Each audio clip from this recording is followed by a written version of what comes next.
So earlier today, NASCAR released the 2019 rules package. It's going to take into effect at every single track next season.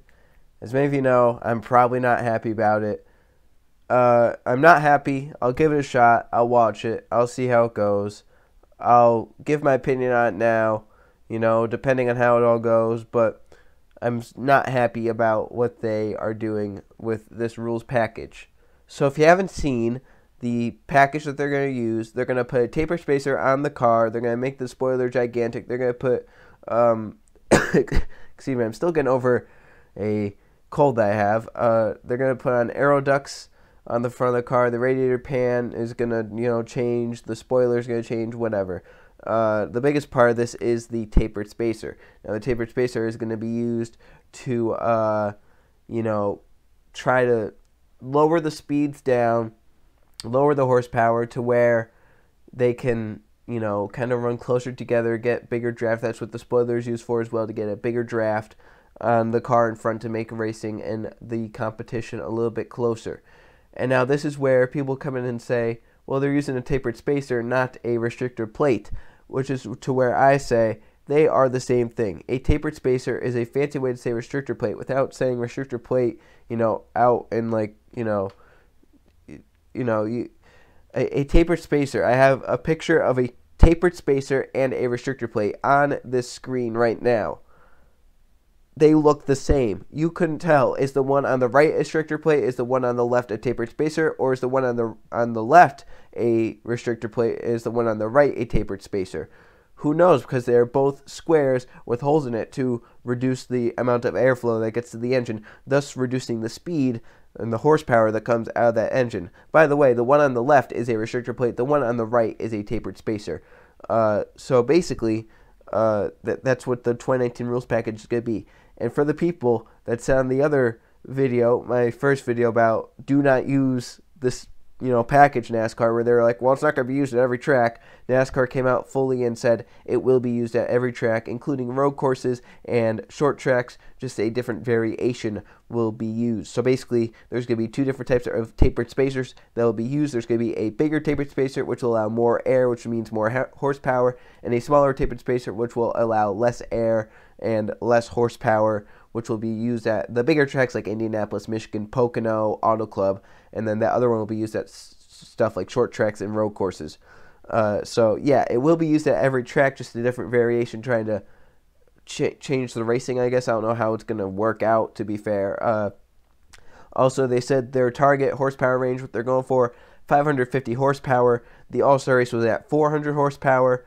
They were going about averaging, 170 miles an hour. So I really don't expect anything but 180, 185 on an average, maybe even less than that.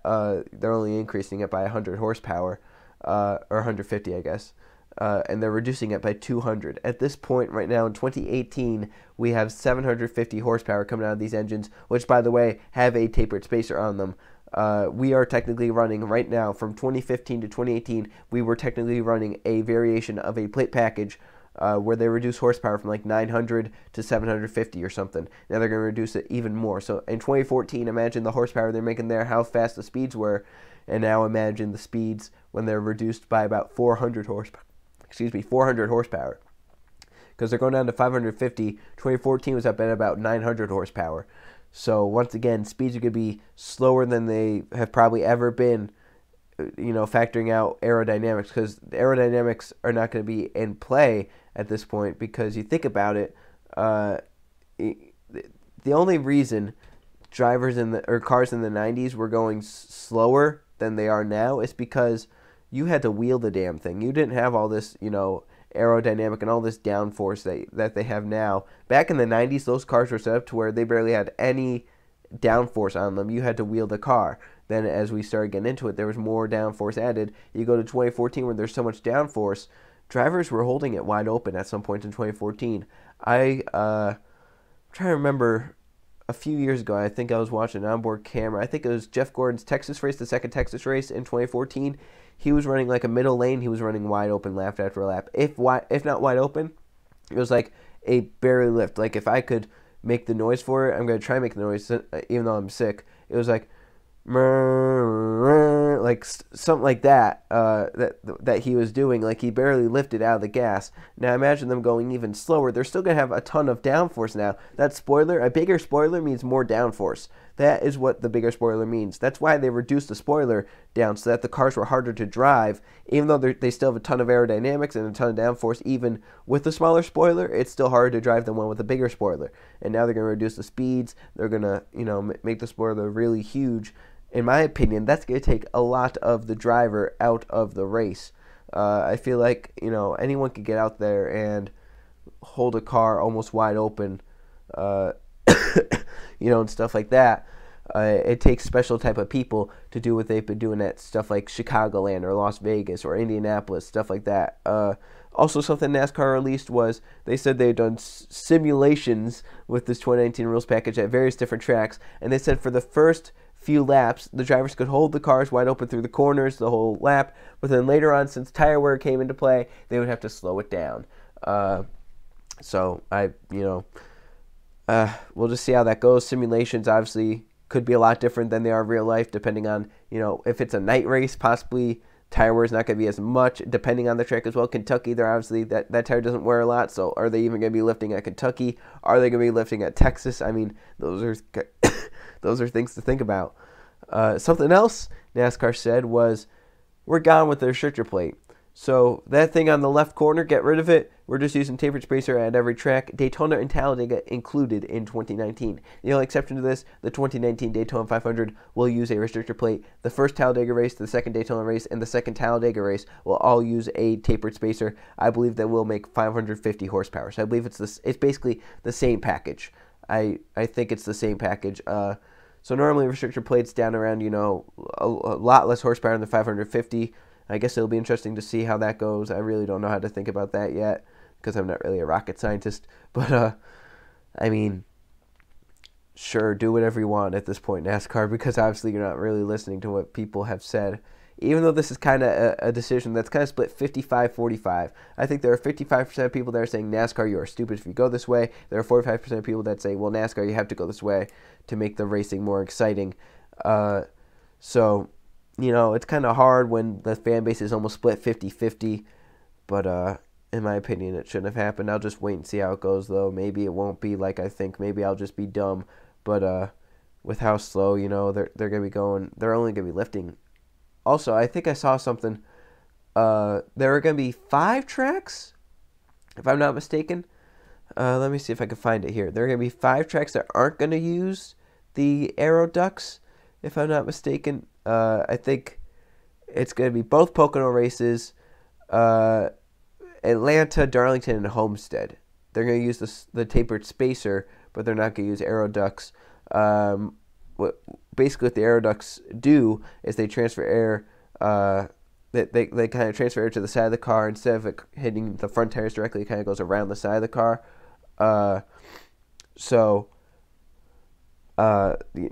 kind of how it goes. They're not going to use it at Pocono, mainly because the speed change is so high they probably wouldn't matter there. Atlanta probably because of the high tire wear. Same with Darlington and Homestead. Those 3 are high tire wear racetracks, so I can understand why that. Pocono obviously really fast or really slow. That's probably why they won't use it.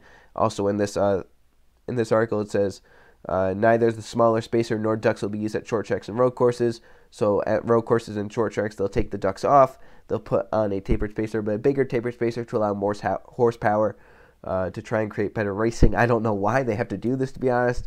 Martinsville and Bristol don't need a fucking tapered spacer on their cars, okay? Like, god dang, NASCAR, you could have just left it alone. You could have just left the spoiler on the car at Martinsville and Bristol. You don't have to have a tapered spacer on the car. So that's kind of stupid, but whatever. So I'm not happy about it, but we'll just see how it goes. We'll see if NASCAR made a right decision. It kind of just sucks, though, because it seems like after every good race that we've had this season, something comes out like with it that kind of like something comes out with like after a good race that makes everything go wrong again. After Watkins Glen, which was one of the best races of the season, in my opinion, top 5 race of the season, Brian France got arrested. After Chicagoland, in my opinion, the best race of the season, there was that proposal of the plate package. And then after the Roval race, you have these 2019 rules package, which is a very controversial subject to even be on in the beginning. So after, and it kind of sucks too, because this is coming at a point in the season where, since Chicagoland, in my opinion, you can only say that 3 races haven't been good. You can say Kentucky obviously was not good by any means. Michigan wasn't good. And Richmond's kind of on the fence. That's a race that can kind of be considered good or bad, depending on who you are and who you like. In my opinion, I liked Richmond. Some people didn't like Richmond. This is kind of just personal preference. But otherwise, every other race this season has been great. Las Vegas, Chicago, and it shows. Here, I'll just put this into perspective. Chicago, Las Vegas, both had tire wear with a hot racetrack where the drivers were wheeling their cars throughout the corners. That's why the racing was so good, because you had comers and goers, and you had battles for the lead. You could actually move around on the racetrack. Watkins Glen, Charlotte Roval, road courses, they're always great. You had Bristol. When is Bristol not good? It's a short track. Short tracks, they produce exciting racing. Even Pocono and Indianapolis were good, both based off of strategy, and even the finish at Indianapolis, they were bouncing off each other, and the backstretch comes to the white flag. So, the fact that, they're going to a tapered spacer after a season which has had such good racing, even though it doesn't, there have been the same winners, it's had such good racing, where, and some good finishes, too. I think, I always do a list of top 10 finishes and top 10 crashes, or top 15, depending on how many of each there are. I think I have 11 finishes from this season that I'm going to be including in that, unless we don't get any more exciting finishes. Then I'll cut it down to 10. If we get more exciting finishes, it's probably going to be a top 15. So, it's not like the season's been horrible by any means. It's had good racing, especially the second half of the season since NBC's taken over. But now they're going to go to a tapered spacer package where it's just going to, in my opinion, it's going to ruin the racing. Because think about this. Every aero package, the longer it runs, I think the worse it gets sometimes. You give engineers, you get engineers' hands on it, they will find a way to make the package bad. They will find a way to, kind of slip through the rules of the package and come out and somehow be faster. That is what racing is.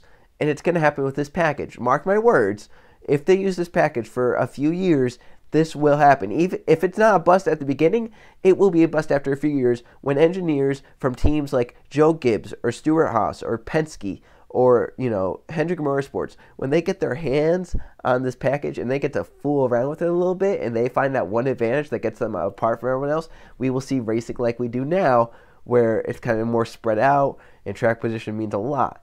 So, in my mind, this is a temporary fix, if it's even a fix at all, and I just hope that the Gen 7 car comes out around the same time the new tracks kind of come into play, so that we could have a new car with some new tracks like Nashville or, IRP or Rockingham, if that somehow happens. So, I'm hoping for the best with this 2019 rules package. I'm not very optimistic, I'll tell you that right now. I'm pretty pessimistic about this package. We'll just see how it goes. But I'm not happy, but once again, I'm not here to tell you how to feel about the package. If you are excited about the package, you can let me know that. I'm not going to be like, well, your opinion's wrong, you suck, you should not call yourself a NASCAR fan.